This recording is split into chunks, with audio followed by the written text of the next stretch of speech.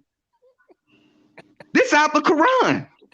Method? Yeah, should we just get back to boxing, man? I don't want to resist to go into I a know, direction. let's get back to where we was at before Method started calling my name. Yeah, because you just like your motherfucking prophet. Can't read, punk ass nigga. Fuck is we talking about?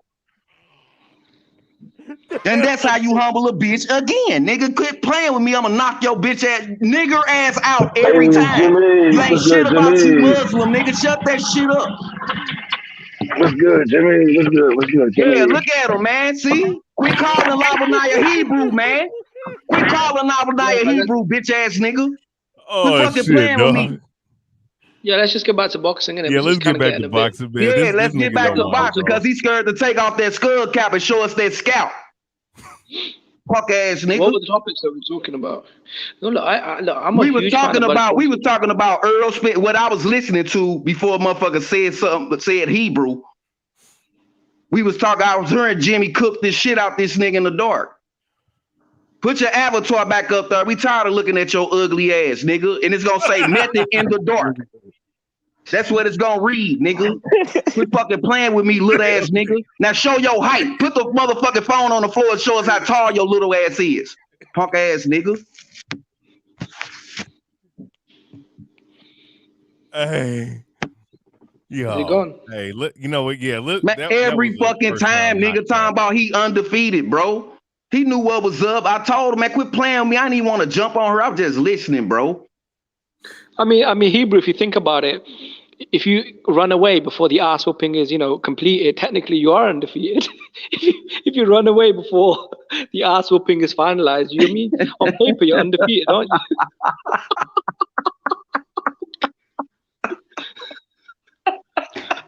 Yeah, I don't know what the fuck, bro. Hey, man, that's fucked up, Jimmy. I'm trying to trip off this shit. Yo, that's like zero energy, bro. Zero energy, bro. Messing, man. You're like, so someone says to you, whoop my ass, and your fuck. butt will be like, oh, you didn't finish, did he? So it don't count. Bro, who knew, bro? Every time I get in an argument with Method, I'ma just go, bro, I'm gonna call Hebrew, motherfucker. I'm gonna call him right now to get on the panel, bitch. Watch yourself. You ain't gotta call me. You already know how to do it now. All Method man, do. I don't know shit about the Quran, bro. Man, well, come on, come up here, Rakesh. I got something because I overheard your bitch ass talking, trying to cook me too. Bring your little stinking ass on her. What did Method do? Did he insult your religion? No, I'm talking about Rakesh. He was over there trying to cook me while I was cooking Method, talking about the homeless. Bring your bitch ass on her too. I cook both of you. You dead at Method in the dark. You dead, nigga. Show ass on, nigga. Go get Rakesh. Bring your ass on her. You should be backstage already. Bro, I'm waiting for Q the God, bro. Like, I swear to God, bro. Like, the fuck I don't know. you mean? I don't know what you and your motherfucking wife got the same armpit hair and same bro, amount. Bro, Q the God, bro. Like, get the fuck out of here, bro. What you talking about? Q the God, bro. Even his fucking name is ridiculous, bro. Q the God. Your motherfucking country is the motherfucker that use the less water. So I know you motherfuckers ain't taking no baths over there. All right. 23 million gallons, motherfucker. Everybody's wasting billions of gallons of water. You motherfuckers ain't wasting shit. Y'all some Vikings. Y'all brush with the same water, shit in the same water, all that shit. And y'all use all the same water in that day. Nasty motherfucker. So go get your figs and mush motherfucking noodles and get that shit and get with. Where Rakesh at? I'm talking about Rakesh. Man, Rocky, he ain't gonna come. You don't want this motherfucking smoke, nigga. You fucking merchant. Better travel your ass back on that boat some motherfucking word, nigga. Talking that shit. I know about you too. Oh shit, my nigga Taco coming on. Salute, Taco. What's up, man? Where the real motherfuckers at? I'm tired of these goofy ass niggas, man.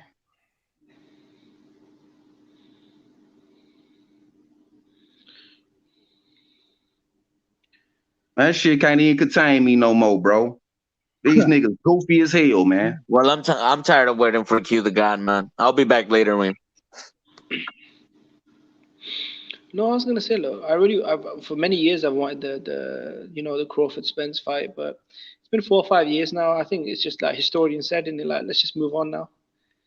Like the fight's not even that. Like it's a good fight, but it's like nothing Jimmy, special. I'm You know what I with mean? that. Let's talk boxing, man. I don't even know the Crawford Spence fight is a good fight, but it's not this amazing legendary I fight want to that we see just that sit fight. around and wait 10 years for. You know what I mean? Yeah, it's pathetic at this point, man. I'm done. I want to see the Earl Spence Crawford fight. If it don't happen, the next thing smoking is Boots and Bud. Like I said, if he don't get in the ring with, if he get in the ring with, that's my dude. Bud, my dude. But if he get in the ring with a less competition, bro, you ducking, bro. Fuck all that, man. Man, what's going on, man? Get With it. my niggas, man. You feel Everybody me? get it, bro, What's in the going on game. this motherfucker, man? What up, Taco? Cali in the crib. What's up with it? I hear you on here cooking motherfuckers, bro, man. You're doing a lot of cooking on here, man. A lot of cooking. Man, that's what we do here, Taco. You already know. No, and it's not even like I don't want to see motherfucker, the. hey, Taco, motherfucker drug me into this. I was just on the bench listening. I was watching the game, bro. Oh, shit. What game you was watching? I was watching the panel. This the game. The bench is the bench. In the chat, I was on the bench. Coach said, go on in there. Coach said, go on in there. The nigga called you, go on in there. So I came in this motherfucker. Now whoever called me in here, gone.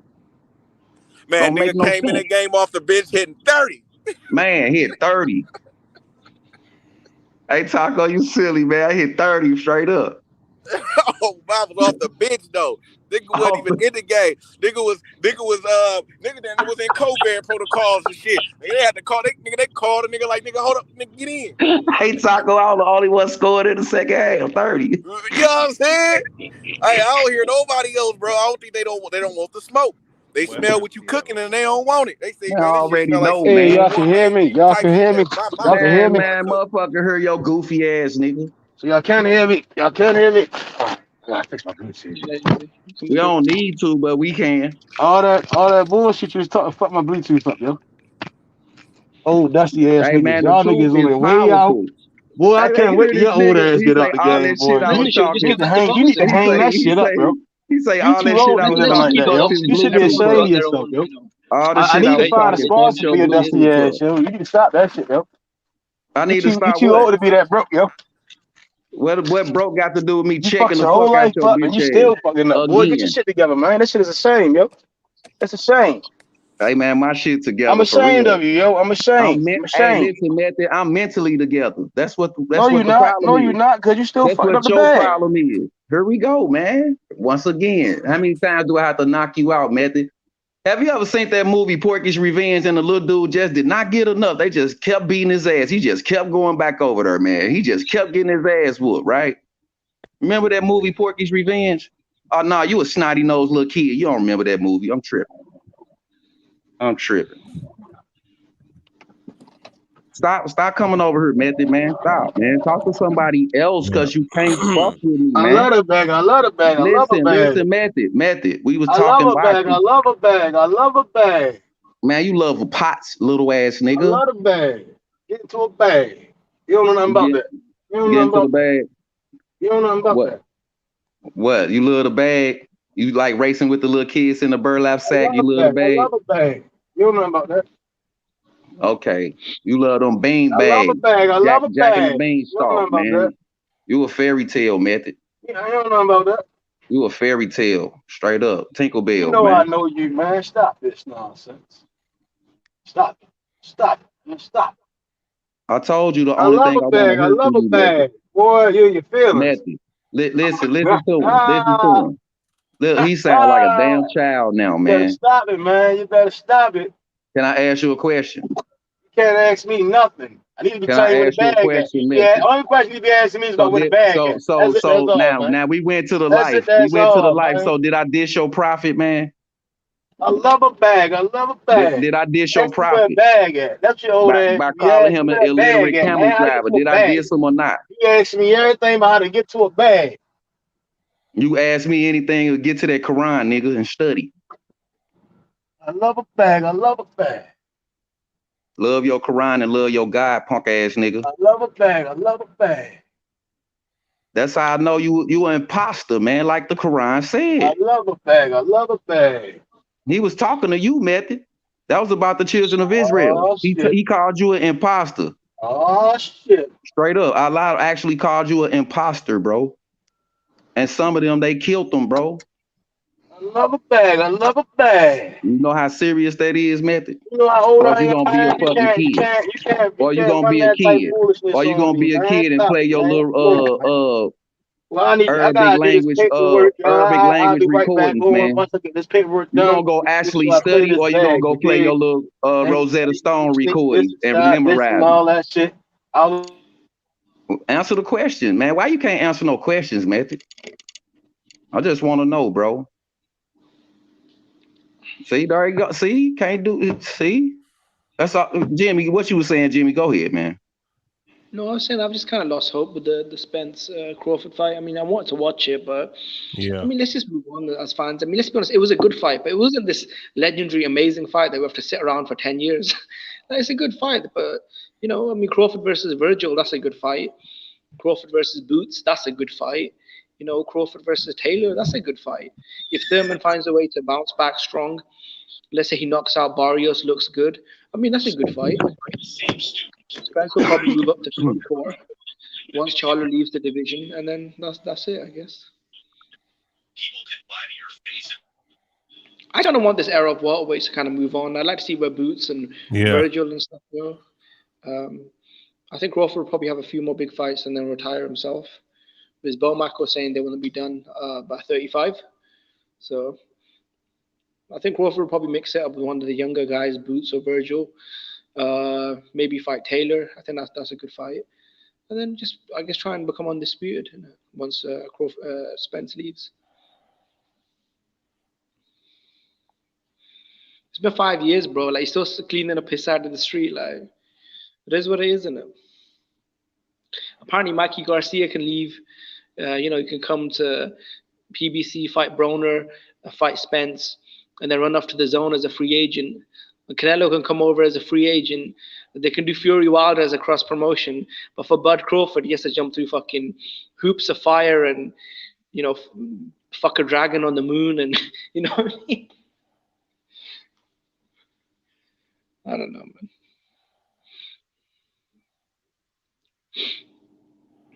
Yeah, I mean, it's a bunch of bullshit at this point. And I'll be honest, I don't even think Spence and Crawford are really in their prime, because in the Porter fight, Bud's legs didn't look as good as they were against Post. Hey, let me say this real quick. Paulo says Boots has to move his way into Mando. Kell Brook didn't have to move his way into Mando, but Crawford fought him. Amir Khan wasn't no fucking Mando. Neither was Jose Benavidez Jr., but he still fought those guys. So why Boots got to do all of that, but Kell Brook didn't have to? Amir Khan didn't have to do that. Come on, Boots man. needs to Stop do with the is call him games, out man. more as well. Yeah, Boots needs to call him out more, not just once on an interview. He has been calling him out, Jimmy.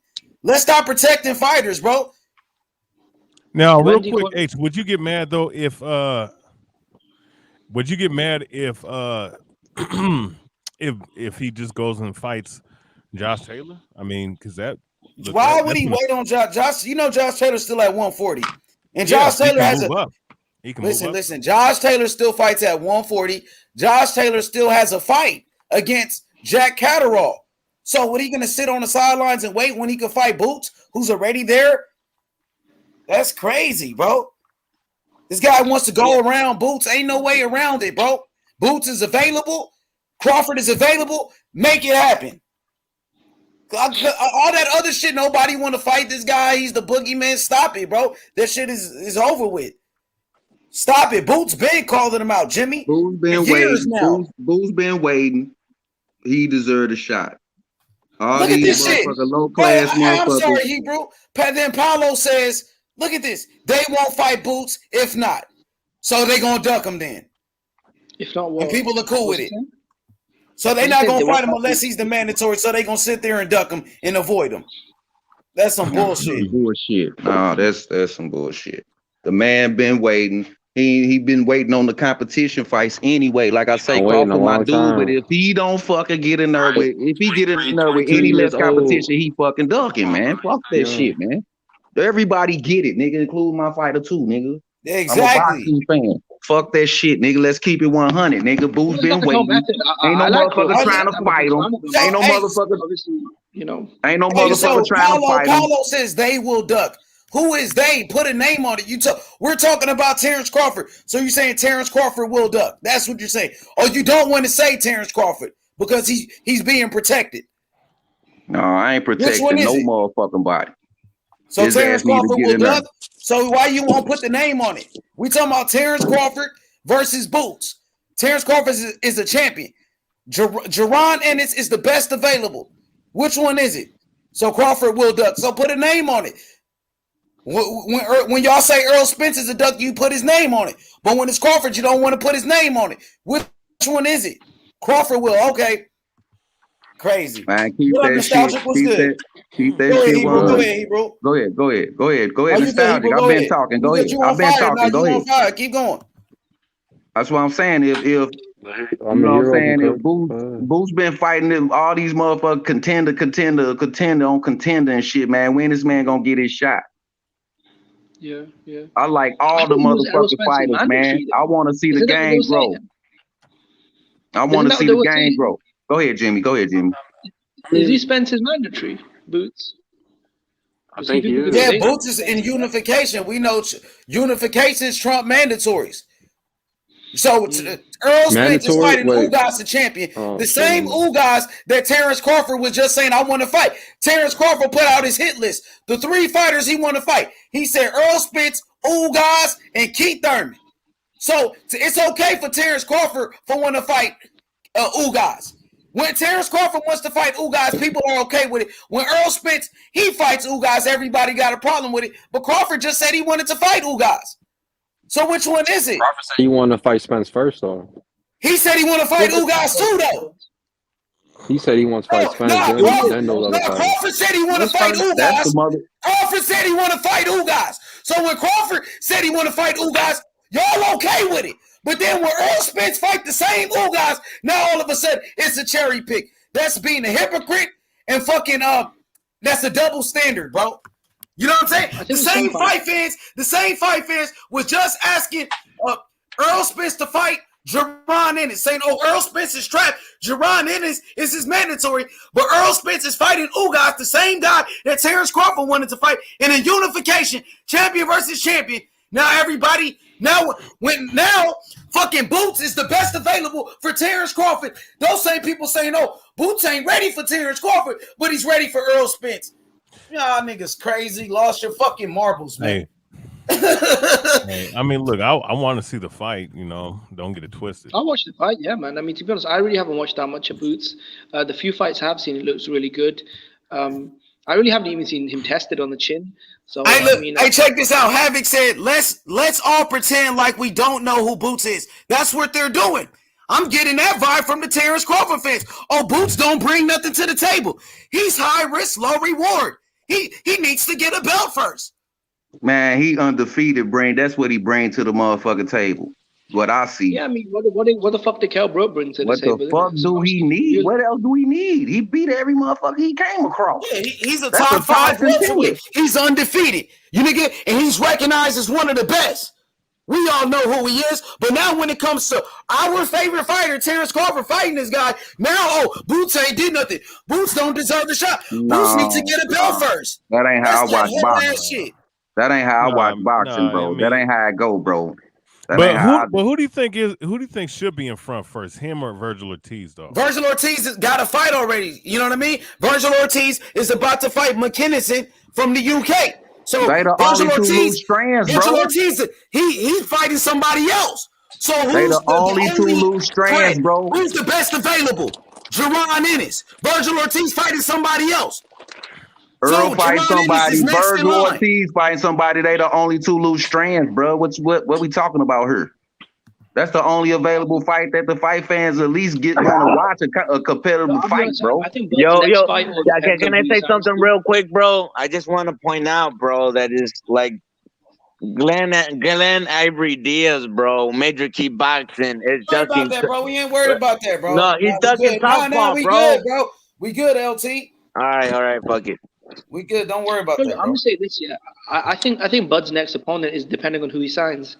So if he signs to PBC, it'll probably be Boots. If he signs to the Zone, it might be Virgil Ortiz, maybe. If he stays with Top Rank, I guess he'll have to wait for Taylor. It really depends on who he signs with. So it's just one of them. If he signs to the Zone, he might fight someone like a Progress or maybe a Virgil Ortiz.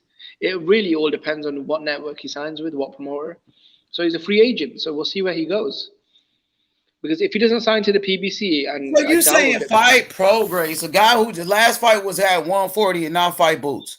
Boots was ranked in the top 5. No, Boots was ranked in the top 5 in the welterweight division in every sanctioned body. Don't fight him and fight Regis. That's crazy. He needs to fight Boots. Boots is the best available for all of those fans. I mean, I find it kind of funny because I like Terrence Crawford. I'm a Terrence Crawford fan, but Terrence Crawford got a lot of fanboys. For those fanboys that was talking all that shit, this nigga's a boogeyman. Nobody want to fight him. Well, Boots want to fight him. Everybody energy changed, man. The whole fucking energy completely changed. I want to see that motherfucker fight. Fuck that. Everybody want to see that. Champion versus champion. Why not? Damn right. How long Boots been at 147? Yeah, I mean, look, that fight should definitely, that fight should definitely be made, And that's what Boots is calling for. Boots said he want Crawford. Boots said he's better than Crawford at everything. Where's the smoke at? So who chasing glory here? Boots has to pick one guy and just stick to him. Like he went to Spence. Now he want to fight anybody who got a belt. Why he got to pick one guy? So he can focus. Why not? I'm saying why you got to pick one guy to protect another one? Nigga, it's free smoke. Anybody can get it. What kind of shit is that? That's right, bro. Since he said Spence's name, he can't say Crawford. Y'all niggas that scared of Boots? I'm a Terrence Crawford fan. Nigga, let's make the fucking fight happen.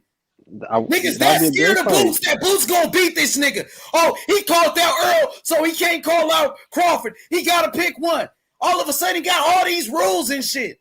That shit is weak as fuck. It's free fucking smoke, nigga. This is boxing, nigga. Anybody can get it, nigga. Fuck out of here. Why the fuck he gotta pick some motherfucking body? Bro, yeah, before Boots gets in, bro. Hold on. I want to say, bro. Before Boots gets a chance, Virgil Ortiz deserves a chance before Boots, man. Virgil is fighting somebody named McKinney. Virgil already fight. He got to fight in the UK against a guy that we don't know. So Virgil, he doing something else. So he waited long enough, and then the fight came for him. LT. I'm saying that so he can become the mandatory for one of those belts, whoever belts. Why he got to be the mandatory? Was Kell Brook the mandatory? Was Kell Brook the mandatory when he fought Terrence Crawford? Was Amir Khan the mandatory when he fought Terrence Crawford? No, he wasn't. Kell Brook wasn't the mandatory to fight you. That's why. Why he don't want to fight him? But he fought. Did he fought Kell Brook? Was Kell Brook the mandatory and Terrence Crawford fought him? No, he was not. Was Jose Benavidez Jr. the mandatory? What about Danny Garcia? No, he wasn't. What about Danny Garcia? Well, he shouldn't even took that fight. We talking about Terrence Crawford. Why the fuck you trying to hold this nigga hand and be a fanboy and protect this nigga? I mean, you don't think you can beat him? Nah, you talking about fucking Boots need to be the mandatory. Was Kell Brook the mandatory when Crawford fought him? No, he wasn't. So what is you talking about? Why Boots got to do all these special things that nobody else had to do? Free agent, make the fight, man. Ain't trying to hurt it. Make the fucking fight, simple and plain. We don't want to hear that other shit. Oh, Boots got to do this. Boots got to get a belt first. Boots got to become the mandatory. Motherfucker, Amir Khan wasn't the mandatory, and Crawford fought him on the pay-per-view. And it's a challenge for both of them, man. Competitive fight. That's what I want to fucking see, man. Who is the best? Who gonna chase the glory? That's where Undisputed, it leads right to Undisputed, bro. Just stop playing with this thing, man. They the only two motherfuckers loose out here, man. This narrative that nobody want to fight Crawford, but Boots is calling him out. So let's stop the cap. Earl Spence is fighting Ugas, who's a champion, unification. What Crawford gonna do? So Crawford gets to sit and do nothing. People call out Crawford. So Crawford gets to sit there and do nothing. Give Boots the shot then. Motherfuckers been dick sucking fighters for so long, my nigga. They don't keep it real. Give Boots the motherfucking shot so we can see a good ass motherfucking fight. That's just gonna be another one. Yeah, he should fight Boots. No, I'm not saying no. So Chris said he's gonna end up like Benavidez Jr. Man, Boots wasn't shot in the leg like Benavidez Jr. was. Boots is on a different level than Benavidez Jr., but he fought Benavidez. And if Boots gonna end up like that, so be it. Okay, who cares? Knock him out then like he did Benavidez. And let's stop making excuses. And waited on Earl Spence, and Earl Spence fighting Ugas. What the fuck Crawford gonna do in the meantime? They asked Crawford about fighting Boots, and Crawford said, he fights just like me. Oh, I like him. And Boots said, nah, I don't fight nothing like that nigga. I'm better than that nigga. That's what he said. Nigga, go see that young nigga then, if that's the case. If he's green, if he's not ready. If he ain't ready, just knock him out and get it over with. Yep. Instead of beating around the bush and go around Boots. Yeah. It's gonna be the same thing like it was happening to him. All of a sudden, Boots gotta be a fucking mandatory. Was Kell Brook a mandatory? Was Jose Benavidez Jr. mandatory? No, they was not. No mandatory. What was Amir Khan washed up ass a fucking mandatory? No, he was not. They can make that fight right now for next year.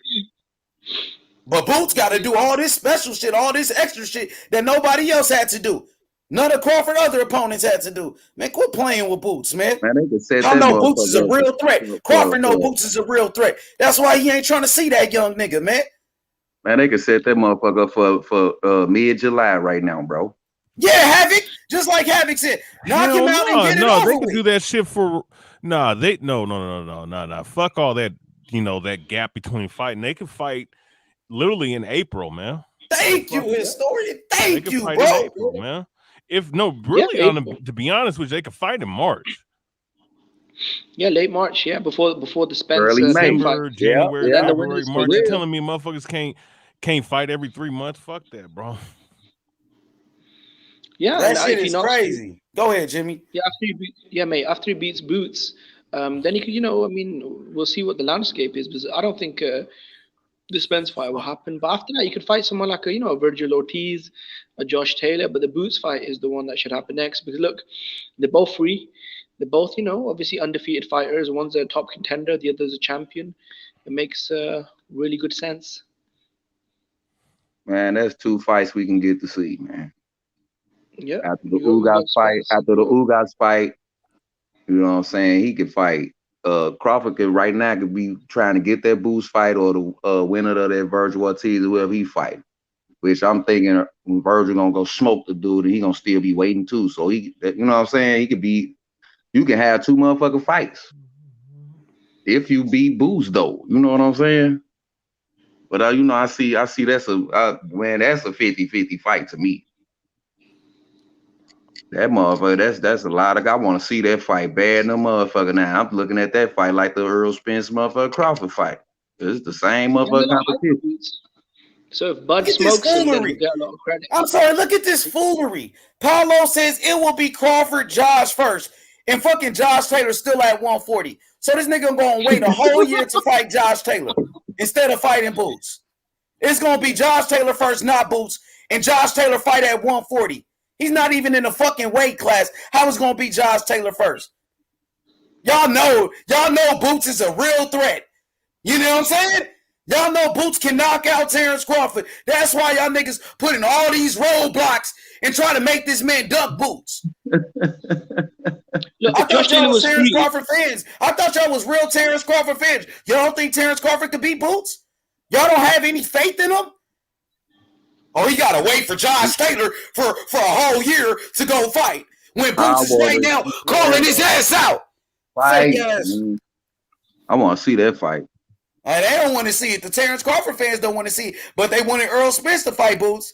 But now when it comes to Crawford fighting Boots, oh no, he's not ready. He's all these excuses. Oh, he's not a champion. He got to get a belt first. Oh, he's gonna fight Josh Taylor who fight at 140. Why would you even mention Josh Taylor fighting at 140? Hey, ain't that the same thing he motherfucker said to him?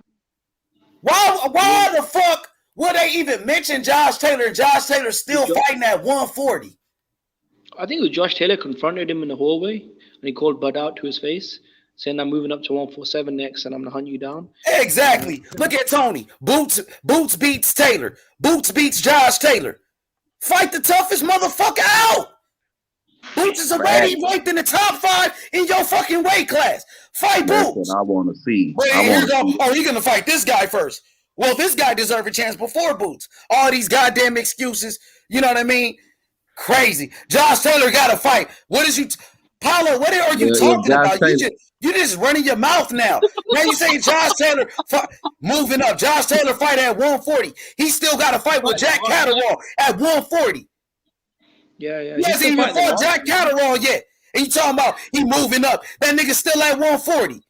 He gonna move up in a year. Dude, if that's the case, So you gonna wait a whole year well, to fight that nigga. Terrified, man. If that's the case, if he moving up, if Josh Taylor moving up, he might well fight Boots first then. When it's their favorite fighters, all type of excuses.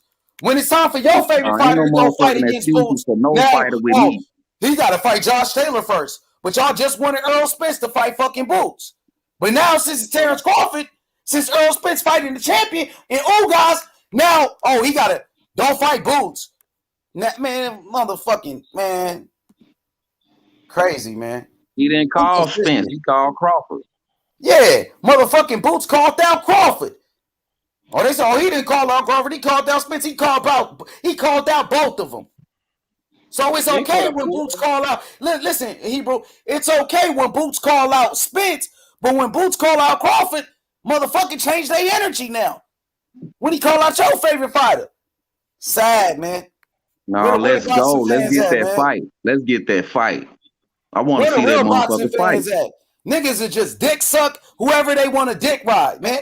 You know what I'm saying? Like I said, and if he fight any less competition, my nigga, straight up, nigga, you know what that is. Fuck that. Tomato can. You know what the crazy thing is? He could do both, though. He could fight Boots in March or April, and then Taylor at the end of the year. It doesn't have to be one or the other. Bud could do both. Right. Fight Boots first. Hey, look, that shit is crazy, man. They so scared of motherfucking Boots. Nigga, Terrence Crawford is pound for pound, one of the best fighters. You know what I mean? He should be able to beat Boots. Y'all say Boots ain't Mr. G, what the fuck is your bitch ass saying? Mr. G, Boots is so great. Mr. G, I said I want to see the fight. I'm agreeing with H. What are you talking about? If Boots ain't ready, just fight him and beat him, nigga. Stop protecting these fighters, holding their hands. Earl Spence fighting guys, a fucking champion in the unification. Who the fuck Terrence Crawford fighting? He don't have a fight. But y'all niggas some dick suckers, some dick riding ass bitches, bro. It's some fake ass bitches trying to push a motherfucking narrative. Bitch ass niggas. Mr. G, what the fuck did I say? I didn't want to see the fight. I'm agreeing with him. He said, Mr. G, I'm agreeing with H. Jimmy, calm down, Jimmy. He wants you to especially this watch. nigga Boots said he'll knock out Terrence Crawford. Boots said he's better. But y'all niggas ain't got no smoke for Boots. Earl Spence fighting guys. But y'all Jimmy so worried about wants you to watch mostly, got to fight. especially Jimmy. Watch. Nigga, Boots ain't got to fight. Keep that same energy with Boots. Oh, my bad. They say Boots, high risk, low reward, huh? That's what they on. You feel me? You feel me, Havoc? All of a sudden with his Boots, nigga, whole energy changed. These niggas turned pussy when it came to Boots. That shit like the courtroom age now. Nah, we can't get said by this nigga high flight. Oh yeah, that's what it is. Just like that.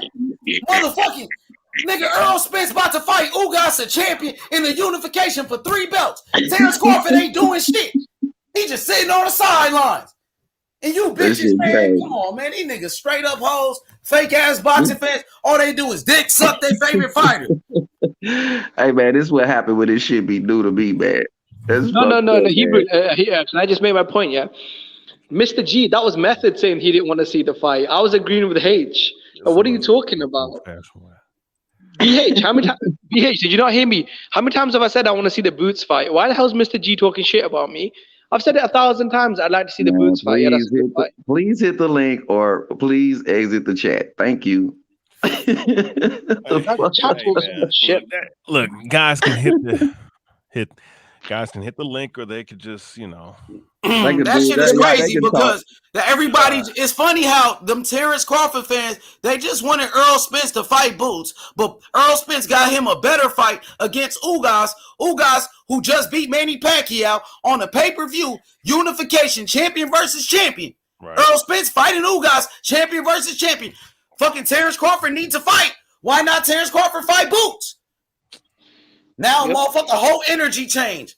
Kind of motherfucker, man. Fake ass boxing fans, dick sucking ass, bitch ass niggas. That's the boxer fans. Boxer.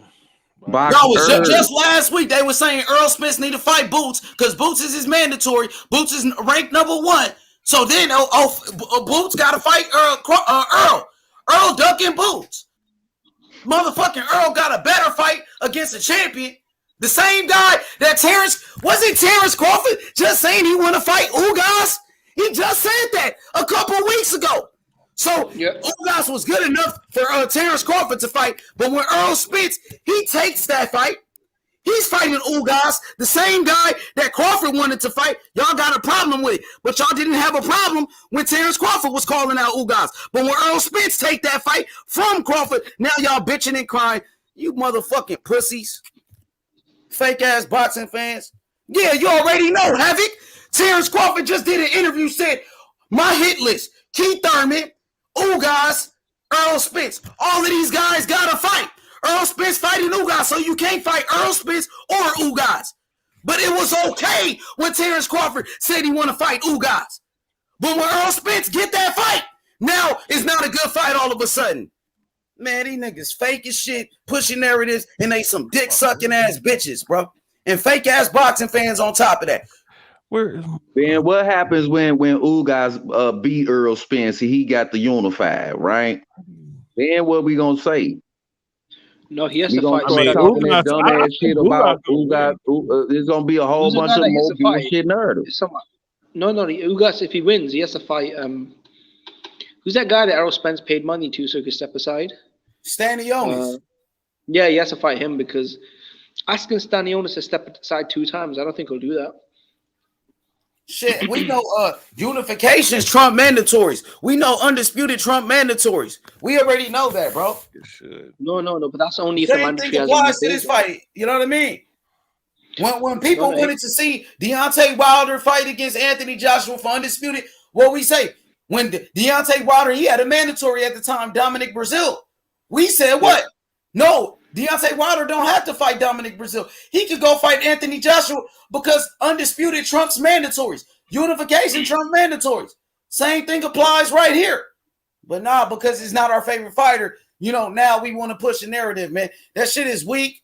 That shit got to stop. At the end of the day, Terrence Crawford needs a dance partner. Jaron Ennis is the best available. If Jaron Ennis was good enough to fight Earl Spence, he should be good enough to fight Terrence Crawford as well. They know he's a real risk. Go ahead, Jimmy. Yeah, mate, it's not even close. There are no other options out there for Crawford. Ugas and Spence are busy. Virgil's busy. Taylor's still at 140. Boots is the only logical fight out there with credibility. He's an undefeated, young contender, ranked top 5 in all the bodies. So yeah, right. Man, just all together, Havoc. It's just a good fight, man. And we want to see it. Talking all this damn cleanup, the broom ain't got no goddamn bristles on it. Why you sweeping? What the fuck? Let's get the motherfucking fight going, the ground, bro. Yeah, the motherfucker scraping with plastic. Ain't no none of that shit, bro. Come on, man. What you say, Jimmy? He's still cleaning out the motherfucking gutter, sitting down and doing shit. What kind of shit is that, man? I want to see the motherfucker fight. Hey, my boy Havoc said Thurman tied up. Yeah, he is tied up. And the thing is, Thurman hasn't fought in 3 years, but Terrence Crawford said he want to fight Thurman, who ain't fought in 3 fucking years. They asked Terrence Crawford, what is your hit list? Nobody want to see that shit. Nobody want to see that shit. Why the fuck is Terrence Crawford even calling out Thurman, who ain't fought in 3 years? Thurman ain't did shit in a long ass time. Why Crawford said he want to fight fucking Thurman, but he won't call out Virgil Ortiz. He ain't calling out Jaron Ennis, but he'll call out Thurman, washed up, old ass. Thurman, who ain't shit no more. Why did you turn the direction of the motherfucking path to glory? You turning back. You turning backwards, bro. See what I'm saying? Every motherfucker body get it, man. With me, I'm a boxing fan. How the fuck you gonna turn around and go down? You get the WBO. Why ain't you looking forward? You gonna look back to Keith Thurman? Exactly. Nah, bro. Boots should be your that young boy. Should be your next motherfucking challenge. And it's They gonna don't be a want that test type for of him. smoke though. But That's the type of they smoke swear I'm that looking Terrence for. Crawford is a boogeyman. Nobody want to fight him, and Boots want to fight him. Boots, shit. Sean Porter just fought him. Motherfucking Virgil Ortiz been calling him out. When it comes to their favorite fighter, these niggas become fucking, matchmakers and managers all of a sudden. These motherfuckers, put their favorite fighter in protective custody. That's what it is. But listen, say for example, if motherfucking Earl Spence, say if Terrence Crawford was fighting Ugas, these same people will say it's a great fight. Oh, Terrence Crawford going for unification.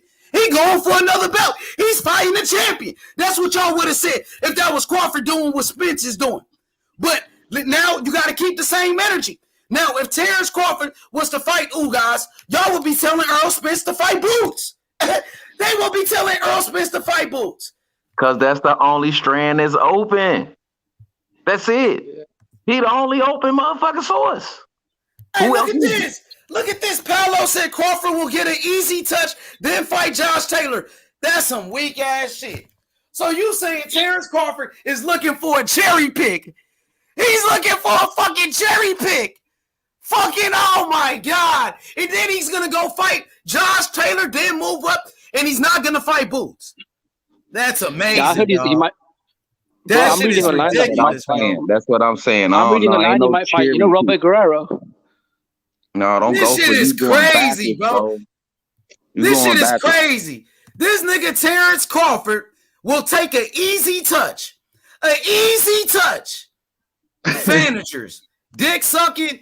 You know, y'all doing the same thing as the LDBC. The same way the LDBC dick riding Earl Spence and being fanboy for him. Y'all niggas some Terrence Crawford fanboys and some dick suckers like them. That's what it is, dog. That's exactly what it is at this point, man. You a motherfucking fighter, bro. Fuck all of that. Poor management and all that old promoters and shit is fucking shit up. Hey, look Fuck at Aries. He get said that fight. Crawford versus Victor Ortiz. Man, I wouldn't be surprised if he did fight that motherfucker. Victor Ortiz, old ass. You know what I'm saying? They said an easy touch. Y'all niggas, y'all doing too much shit talk. Y'all talk too much shit for Crawford to take a fucking easy touch. The way y'all niggas talking, he better be fighting killer after killer. Why we ain't talking about this young boy, man? Boots Ennis. Why we ain't talking about this young boy? Because they know Boots can beat Crawford, and they don't want that. I'm saying, they man. They terrified of Boots. They scared. They scared Boots to hit the motherfucking link. They so pussy they won't even hit the link right here. I seen Don't debate me like a motherfucking man. That's how scared they is. Young boy, man, and I'm talking about, man, I want to see that fucking fight. It's softball too.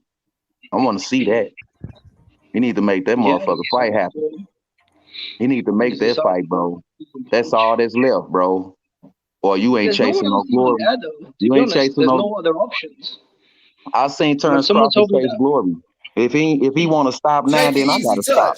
That's what they say. Take an easy touch. Crawford gonna take an easy touch. After y'all talked all that shit like somebody duck him, and this the nigga that's looking for an easy touch. Bro, if he lays up with an easy touch, bro, then that's when I'm done. Yeah, bro. I don't want to see him fight now. But someone told me he might fight Robert Guerrero. Robert Guerrero. That nigga just said Robert Guerrero. And they said Danny Garcia ain't never beat nobody, and Danny Garcia beat Robert Guerrero for a fucking belt. And when Earl Spence beat Danny Garcia, they said Earl Spence ain't fought nobody. Danny Garcia's a nobody. Do you think Jose Cita Lopez is better? What about Jose Cita? That's what happens when motherfuckers just fanboys start dick sucking all day. You get caught up in the trap. Hey, what about Jose Cita Lopez? That's what happens when motherfuckers start dick riding and start fucking fanboying. They get caught up in this trap. H. Nah, he's not gonna fight Adrian, bro. Can you guys hear me? Can you guys hear me? Y'all motherfuckers protecting your favorite fighters, bro. When it was Earl Spence fighting Jerron Ennis, y'all was okay with that. But when it's Terrence Crawford time to fight Jerron Ennis, niggas quiet, they shook, making excuses. Come on, bro. Now it's time for an easy touch. It's time for Terrence Crawford to take an easy touch. H, can you hear me? Yeah, I can hear you. Yeah. How you doing then? You're all right. How you doing? Yeah, I want to see Crawford boots. Of course I do. But I'm just being real. It's not going to happen. It's not going to happen. Why? It's not going to happen because he's not going to Why? take that risk. Because he's not going to take the risk. Too Okay, dangerous. that sounds like a duck. That's why I'm at. Like a duck. I'm on so mute. Yeah, it is a duck. That sounds like a straight up duck. I don't ride with that. You don't want to be great. Ortiz, my friend. Of course I do. I want to fight Boots. Yo, is that Paulo? Crawford, I would want to fight Bruce. Yes, but he is gonna duck. It's too dangerous. As far as I'm concerned, he's going to fight somebody, a lesser man next, while Catterall fights Josh, and then they'll meet somewhere like August or something, because Josh has been calling out Crawford forever. Has he not? No, but mate, Josh is fighting. Yeah, but Josh is fighting Catterall in March. I know he's fighting him in March, but I know what you mean in the meantime. Hey, Mr. G, but bro, in the meantime, he'll get an easy touch. Hold up, bro. We all lions Mr. G, why don't you get fucking pussy in the chat? Mr. G, why don't you jump on the live, you fucking faggot? Now come get on this panel and see how many more lions in here. Talking about Jimmy, this lions, nigga. Bring your ass in. You gonna see where the lions at. In the meantime, Crawford will fight somebody, a lesser guy. That's what I predict. It's not what I want. Let's get this straight. Of course, I want to see the best fights. I don't want to pay shit pay-per-view. But what will happen is he'll fight a lesser guy and then fight Josh. What my prediction, I'll stand here and all you guys remember this. Crawford will fight Josh before Boots and Spence. Don't ask me why, this, that, and the other, but that's what's going to happen. He won't fight Spence yet, because that's going to be marinated forever. And he won't fight Boots till he has to. No. I don't agree with you, though, because he told Bob Arum to his face. He told Bob Arum to his face, that he's going to move on, that the Top Rank relationship is over. So if he's going to leave Top Rank, why would I'll be honest, I don't think he'll fight Taylor. Yeah, I don't think he's a fighter. I used to think that as well. But he told Bob to his face, that our relationship is over, and he doesn't want to sign again with Top Rank. So why would they give him Josh Taylor? I don't think he'll fight. So you think he won't fight Josh because of the business side of things? And no, it's not the business. It's because he told Bob Arum that our relationship is over. Remember on stage when he kind of said business. As in being with he Tom said you couldn't get me the big fights. When he says big fights, he means Pacquiao. He means Spence. He said, you couldn't get me those fights. You couldn't get me those fights when I was with you. So why would you I don't think I'll fight Taylor, to be honest. Yeah, I think he will. I really do. I mean, obviously, I want to see a Boots. I want to see him against Virgil. Virgil's my guy at that division. Yeah, I like Virgil. I would want to see him fight Virgil, for instance. I don't think or Boots. I don't want to see it, but I'm being realistically, it's not going to happen. Obviously, we want it to happen. Because it's never happened that way. Historically speaking, it's never happened that way. The champions don't fight young, dangerous, undefeated prospects unless they have to. Yeah, that's right. So when they don't fight them, is that a death? Hold on a minute, and that's why I was saying that he's going to have to get himself in position, unfortunately. And they only fight him when they have to. Because they're scared. Did Amir Khan have to do that? Yes, they are. Did Amir Khan have to do that? When Terrence Crawford picked Amir Khan wasn't the mandatory. Kell Brook wasn't his mandatory. Jose Benavidez Jr., he wasn't his mandatory, but he still fought those bums. Right. So Boots got to do all of that extra shit. But Boots is another animal, though, isn't he? He's another animal. Scared, so niggas scared of Boots then. I agree. He is scared, and that's why I say I don't believe that, bro. I don't believe that. Scared, but it's dangerous. It's not necessarily scared. It's a dangerous fight. I thought Crawford was the boogeyman. Nobody wanted to fight him. Everybody was ducking him. But Boots got to do all of that to get a fight? Nah, it's the same way David Benavidez. They say he's a boogeyman, but you won't fight Morrell. That shit is crazy, man. Boogeyman. Listen to me. I got Jerron Ennis knocking out Terrence Crawford. I don't see it. He's got a bloody good chance. If he's so easy, knock him out then. Let's see it. I don't see that. That's why niggas don't want to see Boots in this, nigga. Oh, God, nigga. Philadelphia, stand up. I'm talking about all the great champions from Philly. Bernard Hopkins, Joe Frazier, Sonny Liston, all of them. And Jerron Ennis, nigga. We coming. Meldrick Taylor, motherfucker. We out here.